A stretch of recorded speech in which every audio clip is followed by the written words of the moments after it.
Hello, everyone. How are you? Hope you're having an incredible day, and may peace be upon you. Welcome to the show. It Takes Courage with me, your host, Dr. Izdihar Jamil.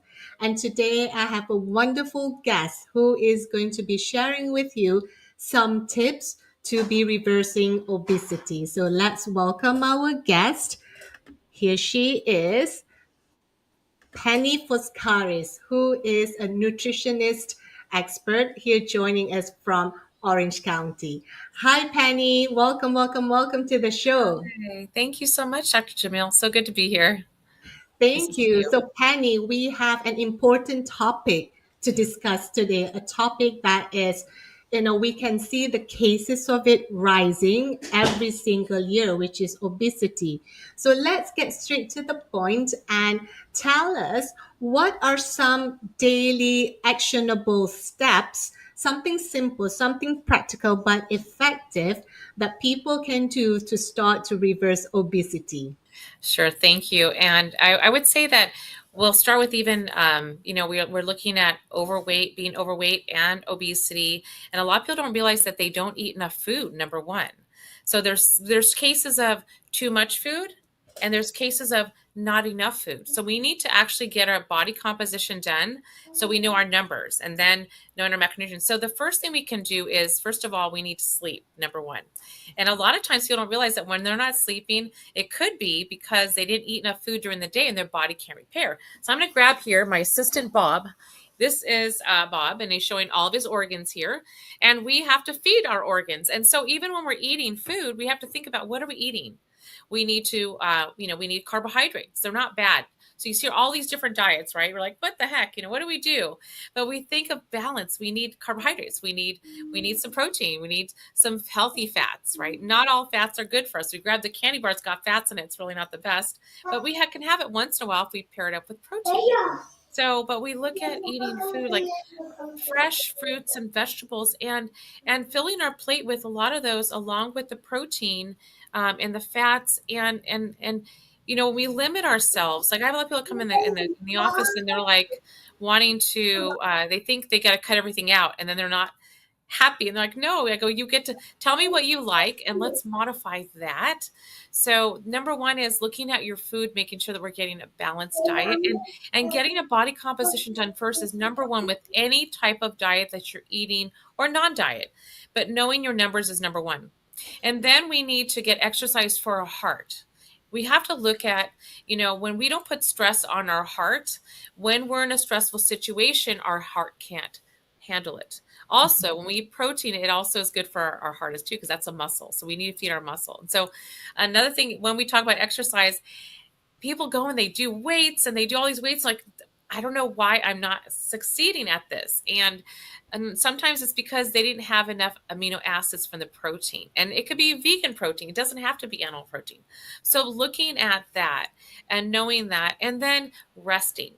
Even if it is for 5 minutes, if our stress levels go up, guess what? So does our fat.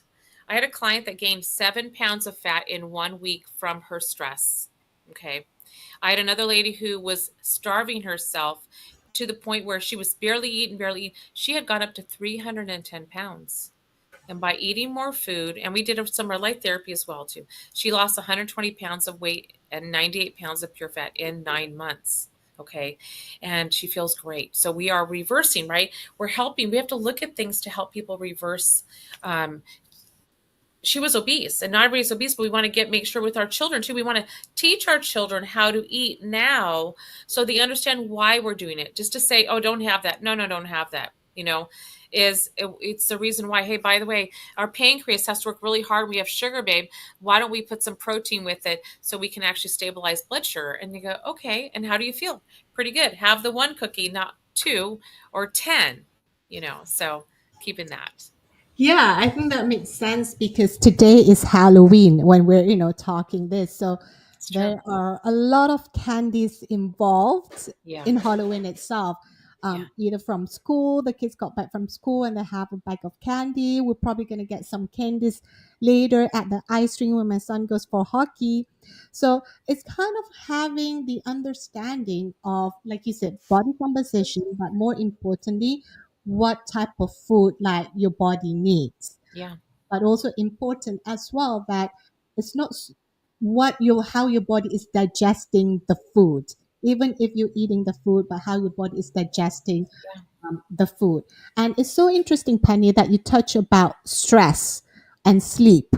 It's kind of like there's a huge correlation on that people probably don't know why are they not losing weight. One of that, like you were saying, sleep.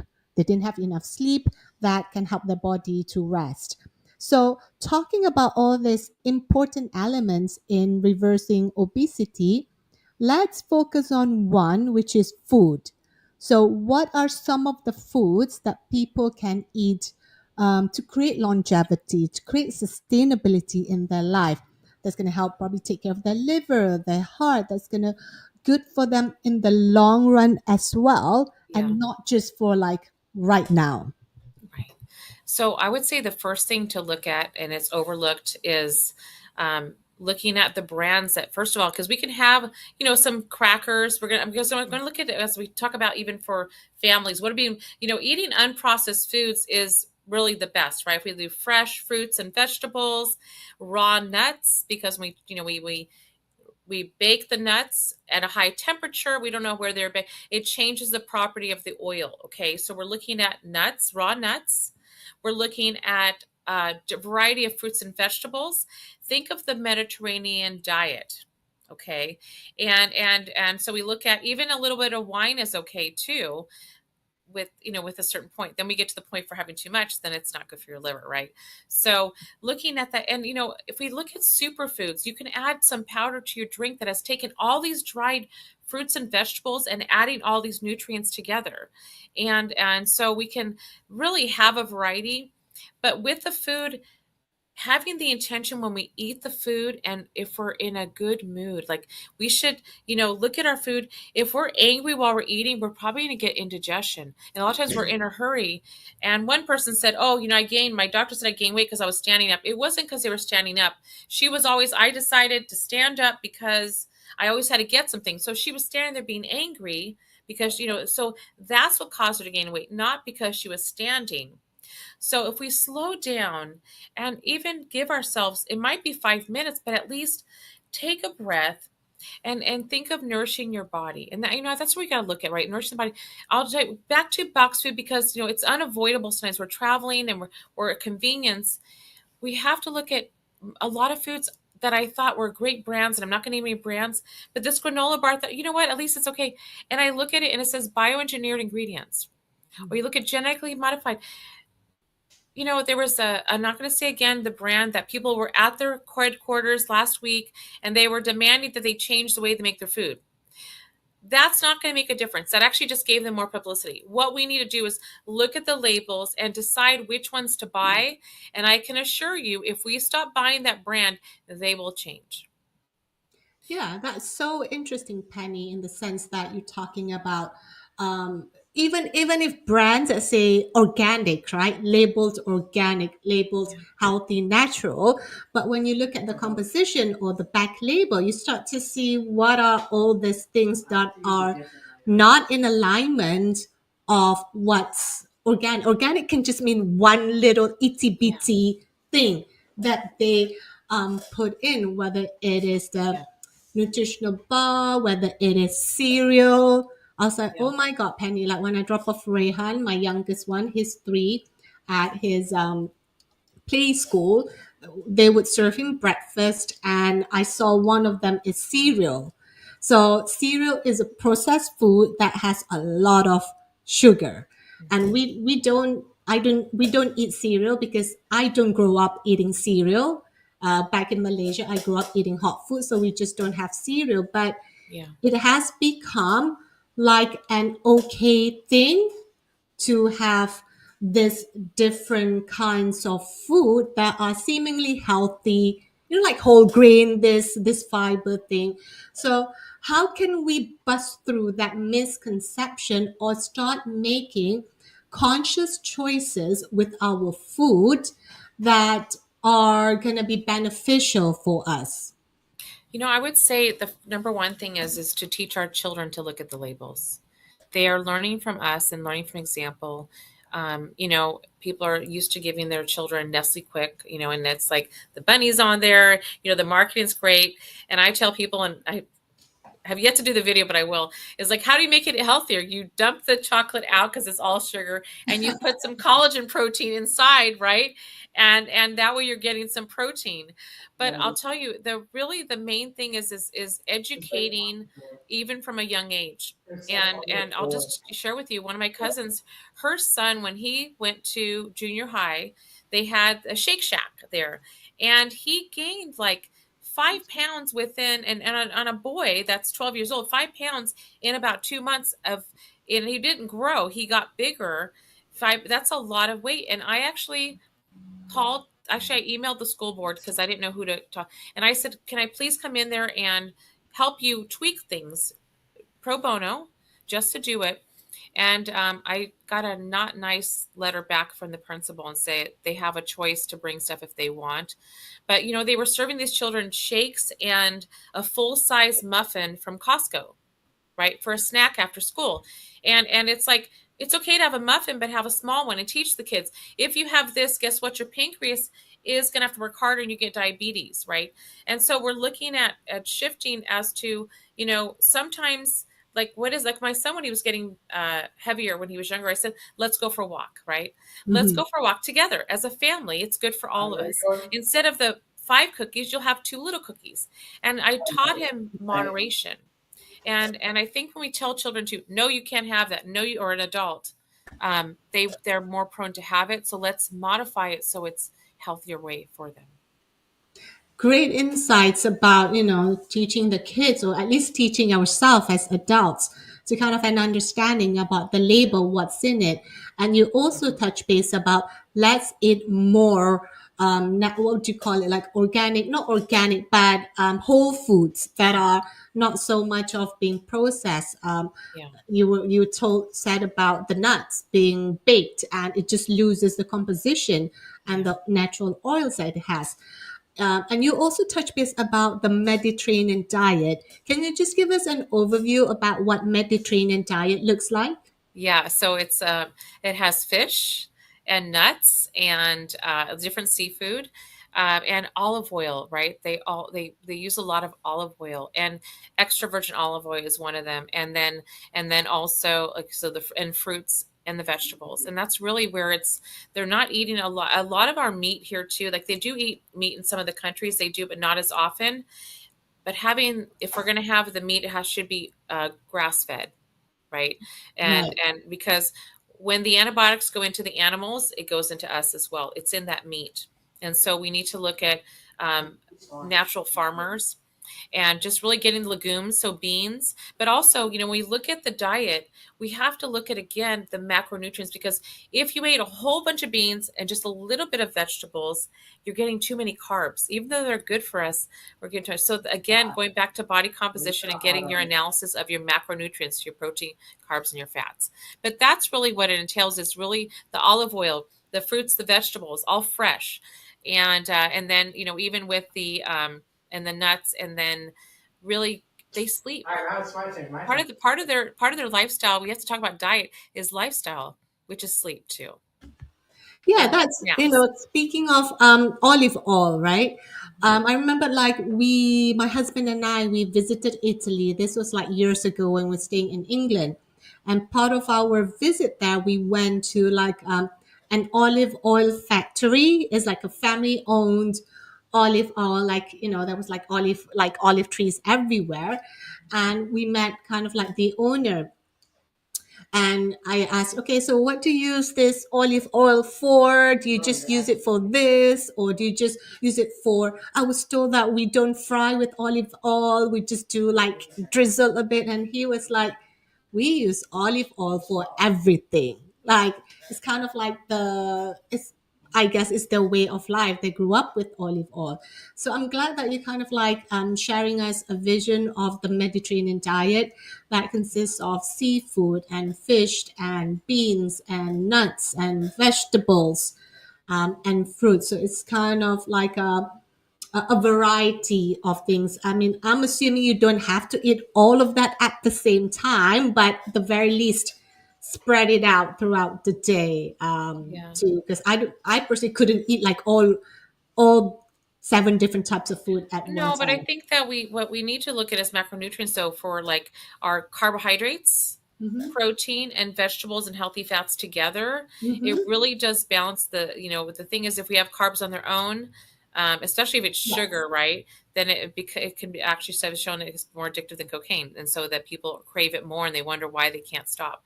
But I'll share some about olive oil. We still it actually, even though they've actually changed a little bit in Europe.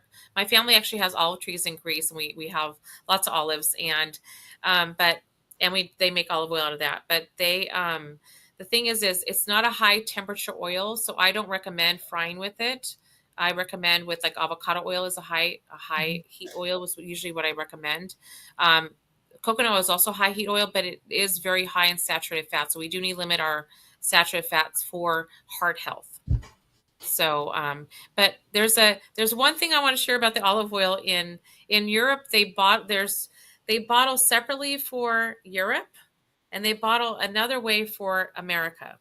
Okay, because our country allows about 20% of another oil to be in it and still called extra virgin olive oil. So we really need to do our research. So California olive oil is pure, and I'm Greek and I love our olive oil, but it's a little bit different when it's imported here. I just tell people watch your brands. That's all. Okay. Beautiful. Like, again, just be mindful and read the label of, Yeah. the source of where your food comes from. Yeah. Okay, Penny, let's kind of like wind down to what are the biggest mistakes that people make as they are or taking the step towards their health and wellness, and on the path of either reversing obesity or trying to get back on the health and wellness path.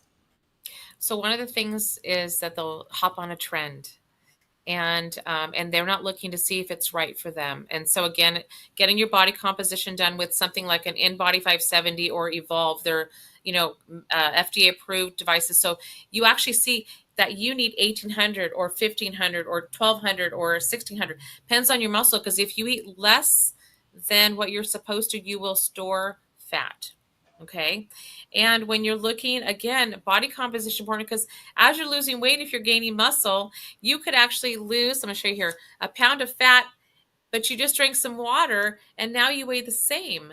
And so we can see beyond our body on the outside and see what's happening, and looking at really achieving our goals instead of just giving up. So people will do these fad diets and they lose weight really fast, and then they gain it back, they lose weight. And so if you track your body composition and you see that this is working for me, continue it. And any style of eating is fine as long as we look at the numbers inside. And that's what I do. So I have a very high success rate here in the office because we're looking at each individual person. Okay. And really, I'll tell you, I have, my clients have food scales. Look at your measuring cups. So important. Because we're looking at, again, the vegetables. Like if you ate 10 cups of broccoli, wouldn't make a difference. If you ate 10 cups of rice, guess what? Your pancreas is, people say, oh, I'm going to gain weight. Well, that's part of it, but your pancreas has to work super hard to produce more insulin. And that's how we start getting diabetes, because our pancreas starts slowing down. and it's slowing down and slowing down. Type 1 is different. That's an autoimmune, it just, that's different, stops working completely when someone's a teenager or a young adult. It's a totally different Yeah, body. I think that makes sense. So, before we wind down the interview, so quickly share, Penny, on where you are now. I mean, what made you where you are now as a nutritionist? Kind of what started you on this path and where you are now, and in terms of, serving your clients in Orange County. So about 15 years ago, I was very sick. I went to so many different doctors. I had pain in my abdomen, agonizing pain actually, all day long in my stomach. And I was dizzy sometimes. I couldn't drive my kids to school. I couldn't figure out why I would be walking across the room and I couldn't even stand. I had to sit down or I'd have to pull over. I stopped driving the freeway with my children. And I had really bad indigestion. And we did all kinds of scans and spent so much money trying to figure it out. And so I'll just share with you. One day I sat on my bathroom floor with sweat pouring on my body, in agonizing pain, and I asked God to help me be normal again. And I promised him I would help as many people as I can, which I get to do daily. And 2 days after that, I was directed to a place. A friend of mine who was a registered nurse said, go to this place in Redlands. They do food sensitivity testing. Maybe they can help you with your food sensitivities. That's all I was the hope for. And when they tested me, my top three foods were black tea, bananas, and strawberries. And I was putting strawberries in my protein shake every day to be healthy. But if you overconsume a food, you can become sensitive. When I cut out the strawberries, I had no more intestinal pain. When I cut out the bananas, I didn't get dizzy anymore. And I went back to coffee instead of black tea, and I had no more indigestion. I got my life back. So through the years, I was like, what am I going to do? So I decided to go to school, become a nutritionist. I also became a health coach and a life coach. So I could put a whole program together because one part, I had started working out when I was 16. And again, through the years, I would see people doing great, right? And I'm like, you're progressing. Nope, it's not working. And so the two machines I first invested in when I first opened my first office in Newport 8 years ago was a body composition analysis and the food sensitivity scanner, because those were so important. And so getting rid of indigestion so you can digest your food is important. And then also with knowing your numbers so you're not struggling. And that way, no matter what style of eating, it takes the guesswork away. And so that's kind of where my direction was. I wanted people to have a place where we could figure things out. And then I have a great network around me as to, I'd send them to the doctor where they need to go, or to the chiropractor, or to another area. So we have a complete system here. Wonderful. Who'd have thought, right? Strawberries, banana, and black tea. That was kind of like which are good foods. That if you think about it, which are good foods. But who would have thought those are the things that kind of like triggered your episode health challenges? So thank you so much for your wisdom, Penny. Thank you so much for sharing us about the daily actionable steps that people can do to start reversing obesity and get their health back on track. So let's wrap up with this. Health and wellness is fill in the blanks, Penny. Health and wellness is, oh my gosh, it's just as important as your wealth, because without your health, you have no wealth. I mean, you're actually going to spend all of your wealth trying to get healthy again. So it's very important to look at your health and wellness. And that way, even if you live a long time, if you're not healthy, what's the point if you're sitting in bed and can't move? Absolutely. So, like, health and wellness is your entire living essence. Because if you don't have the health, there's not much else to life. Because that's like the pillars of everything that you do. So, thank you so much, Penny, for sharing that with us. And what's the best way for people to connect with you, Penny? Yeah, you can find us on Instagram or Facebook at Foskaris Wellness. And also, we have a YouTube channel as well under Foskaris Wellness. And then I think you put the QR code up there. They can also click on that too as well. So we're in Anaheim Hills, California. So thank you so much. Thank you, Penny, and everybody. So, really, really great tips from Penny. Make sure that you know what you are eating in terms of your body composition. Make sure that you understand the labels or the food that you put into your body. and have a good sleep. That is like mostly underrated. So thank you for joining us, and thank you, Penny, for sharing your wisdom and tips. Until the next episode, this is your host, Dr. Izdihar Jamil. Remember, be brave and be open to endless possibilities. See you in the next episode. Take care. May peace be upon you. Let's say bye, Penny.